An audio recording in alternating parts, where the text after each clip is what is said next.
Hey everybody, gonna do a little review on an engine I purchased actually like over a year ago. Just got around to using it, raced this for the first time. It's the PT21AO-XGB. You can see there, S&H.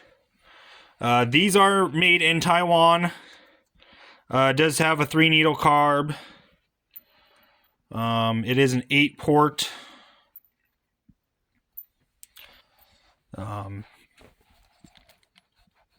It's got quite a bit of power for what these cost. You can get these for like right around 180 bucks.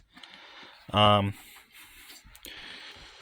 will say that break-in was not a whole lot of fun on this because the manual says that the low speed setting is 1.5 out from closed, and that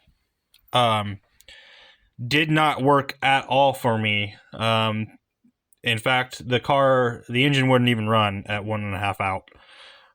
So that is nowhere near where you need to have this thing. At least for me in the States, I couldn't imagine it ever being that low anywhere. But the needle settings in the manual, I think there's some confusion there trying to maybe convert over to English, but right now I've got my mid-range at flush. I've got my high speed right around flush, and I honestly don't know where I've got my low speed. It's not flush, it's actually in a little bit.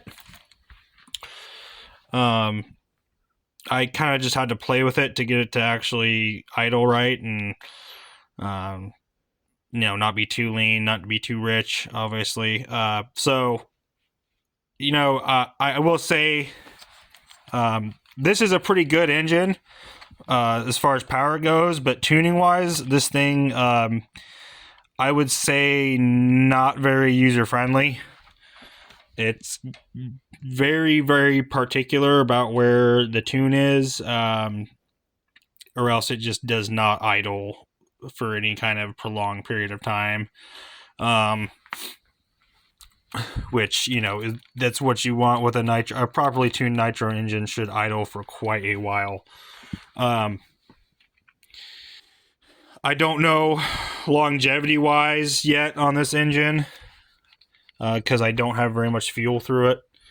I pretty much just broke it in and then went and raced it.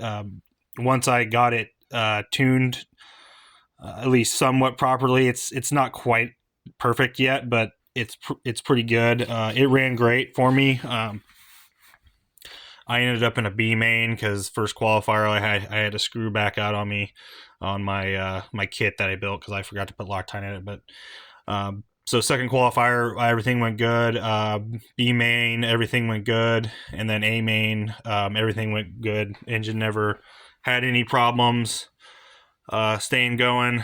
So I'd say, if you're on a budget, this would be a pretty good engine for you. But do keep in mind that the carburetor is a bit hard to tune. And the factory needle settings at this point, at least in my mind, it's kind of like who knows what they are. Because the manual, at least for me, is clearly wrong. This engine does not perform hardly at all on those settings. So,